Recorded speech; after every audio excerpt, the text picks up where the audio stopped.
وقتی شمیم عطر تو با ادعا رسد، اشکم چو ژاله بر رخ من در دعا چکد.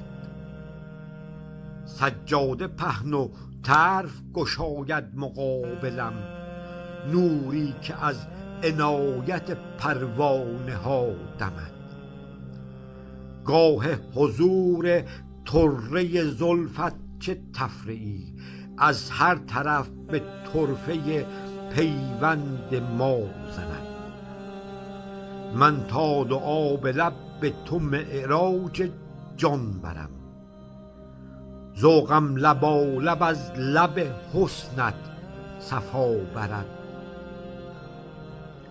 ای نور بخش دیده و دل در خیال شب، گو تا سحر به دیده مقابل چه ها سزد. این تحفه های اشک چو در در نثار تو، باید میان ربط و دعا رحم جا دهد. اکسیر عشق مردمک دیده مرا، صافی دهد سیاهی دل در بلا نهد. هر چند روز پیش تو تب می کند دلم، شاید خیال راه زند پرده را درد.